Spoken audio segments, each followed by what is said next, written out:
जिले की हर खबर सबसे पहले आप तक पहुंचाने का वादा, बस यही है एक इरादा। आज ही लगाए अपना पद्मेश डिजिटल सेटअप बॉक्स। नमस्कार, आप देख रहे हैं पद्मेश 24/7। कृष्ण सेने के साथ बुलेटिन की शुरुआत करते हैं हेडलाइन से। उत्कर्ष स्कूल मैदान में आयोजित गौरव यात्रा के कार्यक्रम में पुरुषों के जेब से कटे पर्स तो महिलाओं के मंगलसूत्र को अज्ञात चोरों ने बनाया निशाना। आधा दर्जन लोगों ने कोतवाली में की शिकायत।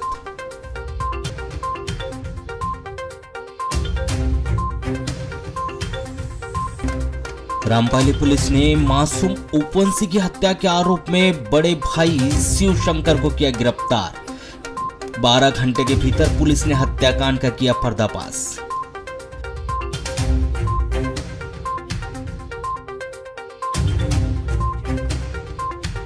किरनापुर क्षेत्र में हुई झमाझम बारिश, आकाशीय बिजली गिरने से 2 मवेशियों की हुई मौत।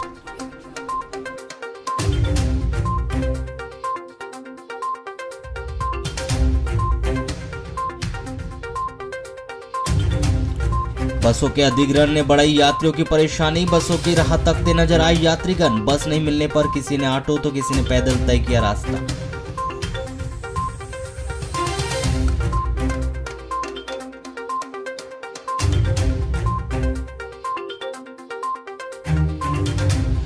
महिला राष्ट्रीय जूनियर हॉकी प्रतियोगिता में सलीना अली का मध्य प्रदेश की टीम में हुआ चयन। बालाघाट की बेटी उड़ीसा में आयोजित राष्ट्रीय जूनियर हॉकी प्रतियोगिता में करेगी मध्य प्रदेश का प्रतिनिधित्व। आगामी विधानसभा चुनाव को देखते हुए भारतीय जनता पार्टी के द्वारा नगर के उत्कर्ष विद्यालय मैदान में गुरुवार को एक चुनावी जनसभा का आयोजन किया गया था, जहां इस जनसभा व रोड शो के आयोजन को सफल बनाने और लोगों को जिले भर से कार्यक्रम स्थल पर पहुंचाने के लिए शासन प्रशासन के द्वारा बालाघाट, सिवनी और मंडला जिलों की बसों का भी अधिग्रहण किया गया था, जहां भारी मात्रा में अधिग्रहित की गई यात्री बसों के माध्यम से जनता को इस आयोजन में शामिल होने बालाघाट लाया गया था, जहां अधिकतर यात्री बसों के अधिग्रहण होने से अपने गंतव्य की ओर रवाना हुए यात्रियों को भारी परेशानियों का सामना करना पड़ा। भाजपा की गौरव यात्रा के लिए बालाघाट आगमन को लेकर बृहद स्तर पर कार्यक्रम का आयोजन किया गया था। इन कार्यक्रमों में भीड़ जुटाने के लिए बालाघाट, सिवनी और मंडला जिले की करीब 570 बसें अधिग्रहित की गई थी। ऐसे में बस स्टैंड में यात्री बसों का टोटा रहा। वहीं यात्रियों के विभिन्न गंतव्य स्थलों पर जाने के लिए भारी परेशान उन्हें होता भी देखा गया। बसों के इंतजार में भरी दोपहरी में यात्रीगण बच्चों के साथ भूखे प्यासे परेशान होते नजर आए, लेकिन उन्हें कुछ रूटों में बस ही नहीं मिली। मजबूरी में कुछ यात्रीगण ऑटो व निजी वाहन कर अपने गंतव्य स्थल तक जाते हुए नजर आए। वहीं गरीब तबके के यात्रीगणों को बस स्टैंड में ही पसीने से तरबतर होकर परेशान होते देखा गया। गुरुवार की दोपहर नगर के बस स्टैंड में यात्रियों को अपने गंतव्य की ओर जाने के लिए भारी परेशानियों का सामना करना पड़ा, जहां जिले के 300 से अधिक यात्री बसों का अधिग्रहण होने के चलते लांजी, किरनापुर, बैयर, बारासूनी, लालबर्रा, गोंदिया, लामता, परसवाड़ा, समनापुर, सिवनी, जबलपुर, भोपाल सहित अन्य मार्गों पर यात्री बसों का आवागमन प्रभावित रहा, जहां इन मार्गों पर इक्का दुक्का बस चलने के कारण यात्रियों को भारी परेशानी हुई और यात्री अपने गंतव्य जाने के लिए देर शाम तक यात्री बसों का इंतजार करते दिखाई दिए। बताया गया कि बालाघाट में आयोजित इस कार्यक्रम के लिए जिले से 300 से अधिक बसों का अधिग्रहण किया गया था, जिसके चलते लोकल रूटों में चलने वाली बसें भी प्रभावित हुई, जिसका खामियाजा यात्रियों को भुगतना पड़ा। तो वहीं गुरुवार देर शाम कार्यक्रम समाप्त होने के बाद लोग अपने अपने गांव लौटते नजर आए, जहां वापस घर जाने के लिए बस न मिलने और बसों के अधिग्रहण के कारण ट्रेनों में जमकर भीड़ उमड़ पड़ी और लोगों को रेलवे स्टेशन टिकट काउंटर पर टिकट के लिए लंबी लाइन लगानी पड़ी। रेलवे स्टेशन की हालत यहां थी कि ट्रेन में चढ़ने के लिए यात्रियों को आपस में धक्का मुक्की भी करनी पड़ रही थी।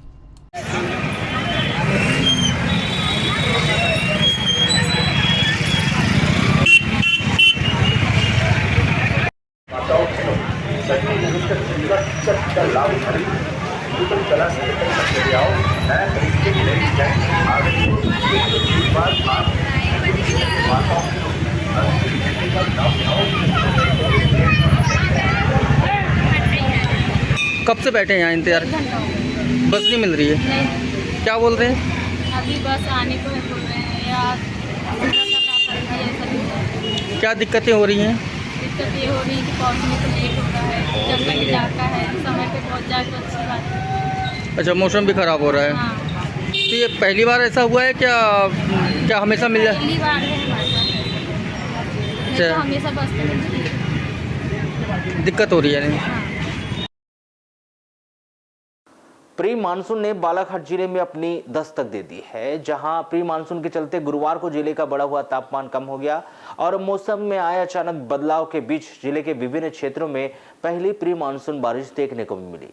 तो वहीं नगर में दोपहर के बाद मौसम शुष्क बना रहा।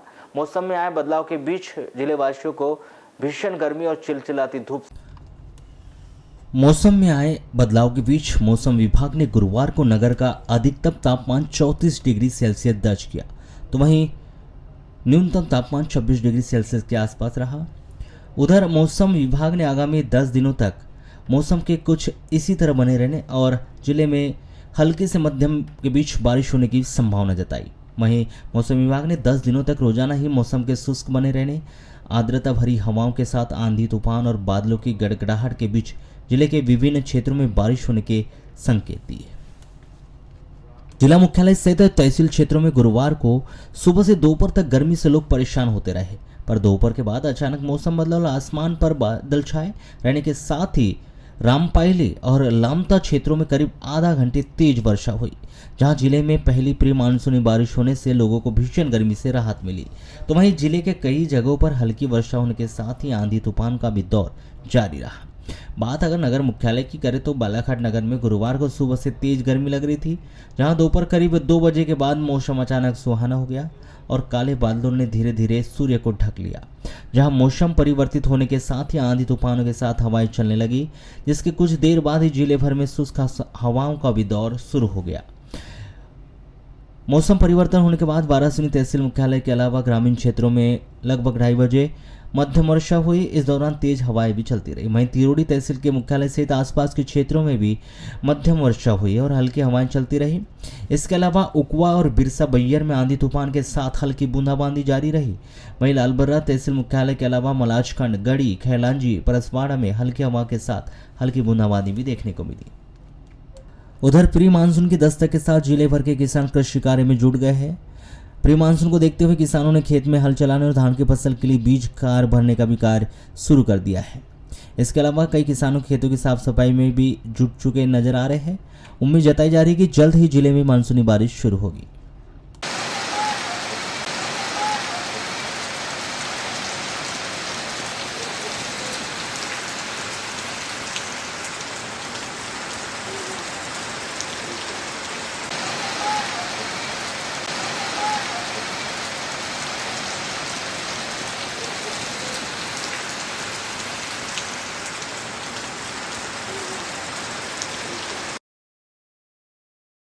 प्री मानसूनी बारिश की कड़ी में किरणापुर मुख्यालय में आज दोपहर झमाझम बारिश हुई। इस दौरान काफी तेज गर्जना के साथ आकाशीय बिजली कड़कती रही। इस दौरान स्थानीय बड़े तालाब के पास काले रंग के 2 मवेशी भैंस दोपहर समय आकाशीय बिजली गिरने से उनकी मौत हो गई। प्राप्त जानकारी के अनुसार मवेशी मालिक वार्ड नंबर 1 किरणापुर निवासी कृष्णापाचे ने जानकारी देते हुए बताया कि तालाब में उनके मवेशियां चल रही थी। दोपहर 3 बजे बारिश व आकाशीय बिजली गिरने से उनकी 2 भैंसों की मौत हो गई। इन मवेशियों की कीमत लगभग 80,000 रुपये बताई गई है। घटना की सूचना पशु चिकित्सा विभाग व पुलिस थाने में दे दी गई है। उत्कर्ष विद्यालय के मैदान में आयोजित गौरव यात्रा कार्यक्रम में मुख्यमंत्री शिवराज सिंह चौहान, राज्य के गृह मंत्री डॉक्टर नरोत्तम मिश्रा सहित बड़े मंत्री, विधायक व हजारों की संख्या में लगे पुलिस अधिकारी कर्मचारी की उपस्थिति में आयोजित कार्यक्रम में पुरुषों के जेब से पर्स पार कर लिए गए, तो वहीं महिलाओं के मंगलसूत्र अज्ञात चोरों के द्वारा भीड़ का फायदा उठाते हुए चोरी की घटना को अंजाम दिया गया, जिसमें लगभग आधा दर्जन से अधिक महिला पुरुषों के द्वारा कोतवाली थाने में इसकी शिकायत दर्ज की गई है। आपको बताया कि 22 जून को रानी दुर्गावती की गाथाओं को लेकर बालाघाट उत्कर्ष ग्राउंड से गौरव यात्रा निकाली जानी थी, जिसमें देश के केंद्रीय गृह मंत्री अमित शाह, प्रदेश के मुखिया शिवराज सिंह चौहान, गृह मंत्री डॉक्टर नरोत्तम मिश्रा सहित कई मंत्री, विधायक व पुलिस अधिकारी इस कार्यक्रम में उपस्थित हुए थे, जिसमें जिले से लगभग हजारों की संख्या में लोग अपने नेताओं को सुनने और देखने के लिए उत्कर्ष स्कूल के मैदान में पहुंचे थे, जिसमें भले ही मौसम की खराबी होने की वजह से केंद्रीय गृह मंत्री अमित शाह बालाघाट नहीं पहुंच पाए, किंतु लगभग आधा दर्जन से अधिक लोगों के अज्ञात चोरों के द्वारा पर्स काट ले गए और कुछ महिलाओं के मंगलसूत्र भी भीड़ का फायदा उठाते हुए गायब कर दिया गया। जिससे कार्यक्रम खत्म होने के बाद जब महिलाएं व पुरुष को समझ आया कि अज्ञात चोरों के द्वारा उनके जेब से पर्स व कुछ महिलाओं के गलों से मंगलसूत्र नहीं है तो उन्होंने किसी के द्वारा काट लिया गया है, तब 4 महिलाओं को उक्त लोगों के द्वारा शक जाहिर करते हुए पकड़ लिया गया और कहा दिया गया कि इन्हीं के द्वारा घटना को अंजाम दिया गया है, जिस पर ड्यूटी में तैनात पुलिस कर्मियों के द्वारा सभी को कोतवाली थाने में ले जाकर कार्रवाई शुरू की गई। पीड़ित ढिमरू देशमुख के द्वारा बताया गया कि वह भरवेली थाना क्षेत्र के अंतर्गत आने वाले ग्राम टेकाड़ी के रहने वाले हैं और उन्हें ग्राम में जानकारी लगी कि बालाघाट में बड़े मंत्री आने वाले हैं, तो उन्हें देखने के लिए वह बालाघाट के उत्कर्ष स्कूल के ग्राउंड में पहुंचे थे। कार्यक्रम के दौरान वह मंत्री को देख रहे थे, तभी महिला के द्वारा दूसरी महिला के पर्स में हाथ डालता हुआ देखा गया, तो उक्त महिला के द्वारा मेरे बैग में हाथ क्यों डाला गया कहकर मारपीट कर दी गई और कह दिया गया कि महिला चोरी के उद्देश्य से उनके बैग में हाथ डाल रही थी। तभी उन्होंने अपने जेब में देखा तो उनका पर्स भी गायब था, जबकि उनके पास में 800 से 900 रुपये और आधार कार्ड, पैन कार्ड सहित जरूरी दस्तावेज भी रखे हुए थे। जिन महिलाओं पर संदेह था वह महिला दूसरी तरफ जाकर अपनी पहचान छुपाने के लिए अपने कपड़े बदल रही थी, जिससे उन्हें यह संदेह हुआ कि उक्त महिला के द्वारा यह घटना कारित की गई है। देख रहे थे अभी मठा लेने का है, मठा लेने का था, सब मठा ले रहा था, लेडीज लोग सब भीड़ हो गया वहाँ।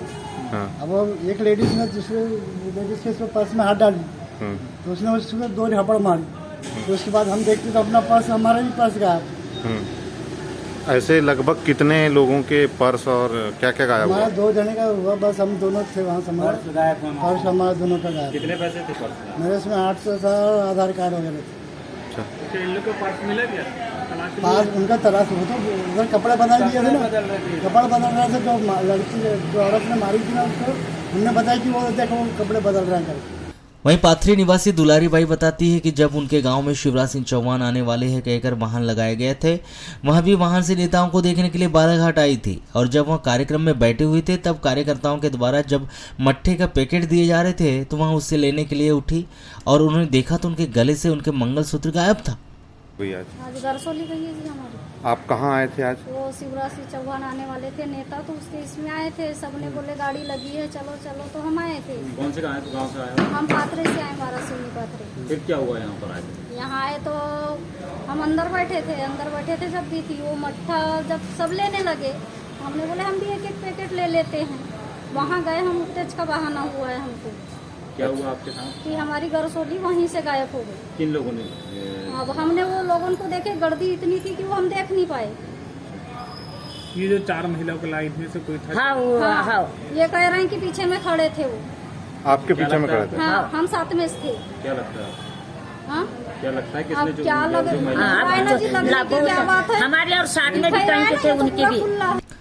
वहीं पीड़ित रोशनबाई बघेले बताती है कि उनके गांव में भी कहा गया था कि बड़े नेता आ रहे हैं और बस लगी थी तो वहां भी अपने गांव से नेताओं को देखने के लिए बस से बालाघाट आई थी। उसी दौरान जब वह कार्यक्रम में कुछ घंटे बाद अपने गले में मंगलसूत्र देखा तो वह भी गायब था। कुछ लोगों के द्वारा कुछ महिलाओं को उनके पीछे पीछे घूमते देखा गया था, जिस कारण वह उन महिलाओं पर शक कर रही है। उनका मंगलसूत्र लगभग 25 से 30 हजार रुपए का था। नेता आ रहे हैं कह के अपन शिवराज सिंह चौहान आ रहे कह के बस लगी थी, इसलिए अपन यहाँ आए हैं। हमने बोले चलो यानी लगी है तो सब चलो बोले, इसलिए आए अपन यहाँ। तो भाषण सुने और फिर हमने बोले अभी तो बाहर से थोड़ा सा चले जाते हैं और आ जाते हैं। तो इधर आए बाहर में तो गरसोली गायब हो गई हमारी। किसने निकाला? क्या लगता? अब वो ऐसे पीछे लग रहे थे ऐसे, पर अपन ने अब ऐसे पीछे में, अगर हम सामने तो वो पीछे थे, पीछे से उड़ा भी दे। हाँ, इसलिए भैया हमारा शक्ति इन्हीं पे लगता है। क्या मांग करते हैं आप लोग? हम अपनी गरसोली वापस लेना चाहते हैं। वहीं चांगोटोला निवासी उर्मिलाबाई पति शंकरलाल ठाकरे जो कि पूर्व जनपद अध्यक्ष की भाभी है, वहां भी कार्यक्रम देखने के लिए अपने ग्राम से बालाघाट पहुंची थी और जब कार्यक्रम खत्म हुआ तब उन्होंने देखा कि उनके गले का मंगलसूत्र ही नहीं है, तो उनके द्वारा इसकी सूचना कोतवाली थाने में दी गई। उनका मंगलसूत्र लगभग 50,000 रुपए का कीमत का था। उनके द्वारा इसकी शिकायत लिखवा कर पुलिस से यह मांग की गई कि उक्त चोरियों का जल्द से जल्द खुलासा किया जाए। नहीं तो किसका मतलब इन्हीं का है, इनमें चोर हैं कि कैसा क्या अच्छा। वहीं जब हमारे द्वारा इस पूरे मामले को लेकर कोतवाली थाना प्रभारी कमल सिंह गहलोत से दूरभाष पर चर्चा की गई तो उनके द्वारा बताया गया कि कुछ महिलाएं व पुरुष थाने में आकर शिकायत उन्होंने दर्ज कराई गई है और शक के आधार पर कुछ महिलाओं को थाने भी लाया गया जिनसे कड़ाई से पूछताछ की जा रही है। जिन जिनके द्वारा आवेदन दिया गया है उन सबके आवेदन लिए गए हैं। जल्द ही उक्त मामले में कार्रवाई की जाएगी। आपको बता दें कि ये मात्र आधा दर्जन से अधिक लोगों के साथ की चोरी की घटना नहीं हुई बल्कि बहुत से ऐसे ग्रामीण अंचलों से पहुंचे लोगों के साथ चोरी की वारदात भी हुई है जिन्हें घर जाने की जल्दी व बस घर जाने के लिए लगी होने के कारण उनके द्वारा इसकी शिकायत पुलिस में नहीं की गई। वहीं सूत्रों की माने तो लगभग 2 दर्जन से अधिक लोगों के जेब काटे गए तो वहीं आधा दर्जन से अधिक महिलाओं के मंगलसूत्र चोरी होने की घटना बताई जा रही है। वहीं पुलिस के द्वारा अब देखना होगा कि इन लोगों के साथ चोरी की घटना हुई है उस पर पुलिस के द्वारा कब तक कार्रवाई करते हुए उनकी नकदियां और जेवरात लौटाने की कार्रवाई की जाती है। राज्य शिक्षा केंद्र मध्य प्रदेश भोपाल के द्वारा कक्षा 5वीं और कक्षा 8वीं की मुख्य परीक्षा और कॉपियों के पुनर्मूल्यांकन में फेल हुए विद्यार्थियों के लिए विशेष परीक्षा का आयोजन किया गया है। जहां फेल हुए विद्यार्थियों की विशेष परीक्षा 22 जून से शुरू हुई जो 28 जून तक चलेगी। परीक्षा के पहले दिन गुरुवार को कक्षा 8वीं और कक्षा 5वीं के कुल दर्ज संख्या 3,933 विद्यार्थियों में से 2,116 विद्यार्थियों ने विभिन्न परीक्षा केंद्रों पर उपस्थित होकर परीक्षा दी तो वहीं इस परीक्षा में 1,817 विद्यार्थी अनुपस्थित रहे। बताया जा रहा है कि कक्षा 5वीं और कक्षा 8वीं में फेल हुए विद्यार्थियों को इस परीक्षा के माध्यम से पास होने के लिए एक अंतिम मौका दिया गया है। यदि विद्यार्थी इस परीक्षा में पास हो जाते हैं तो उन्हें अगली कक्षा में प्रवेश दिया जाएगा। जारी किए गए टाइम टेबल के अनुसार कक्षा 5वीं और कक्षा 8वीं की परीक्षा 22 जून से शुरू होकर यह विशेष परीक्षा 28 जून तक चलेगी जिसका परीक्षा परिणाम जुलाई माह के प्रथम सप्ताह में आने की बात कही जा रही है।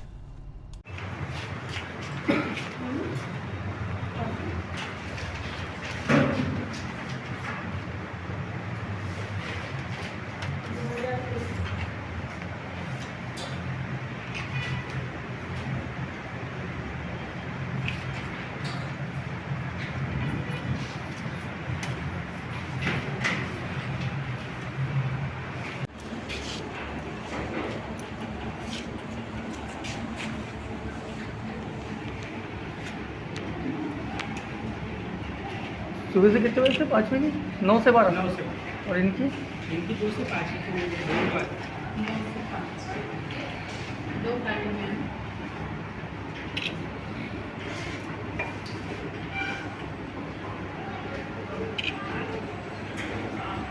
चले।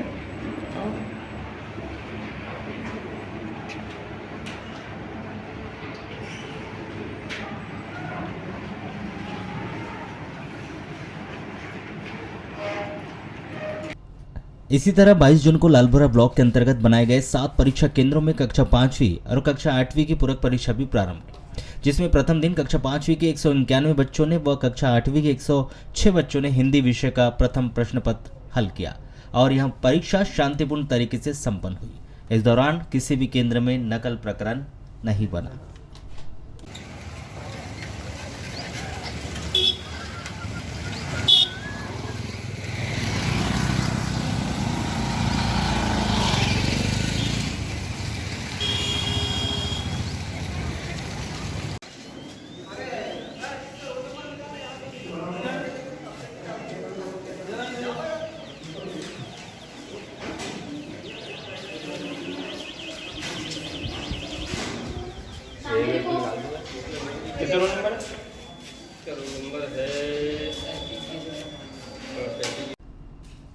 आपको बता दें कि वाराणसी नगर में भी पूरक परीक्षा के दौरान परीक्षा केंद्रों का दौरा बीआरसी कार्यालय से गठित उड़न दस्ता दल ने किया।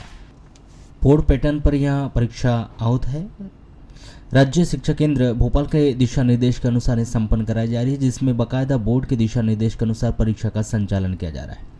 नगर में बनाए गए परीक्षा केंद्र सीएम राइज टेलीवाइज स्कूल में प्रथम दिवस किसी प्रकार का कोई नकल प्रकरण नहीं बना। वाराणसी विकास खंड में इस पूरक परीक्षा के लिए 5 परीक्षा केंद्र बनाए गए जिसमें CM rise Varanasi, Budbuda higher secondary school, Mendhki, Jhaliwada व आलेझरी शामिल है जिसमें कक्षा 5वीं और कक्षा 8वीं के 672 परीक्षार्थियों को परीक्षा देनी है।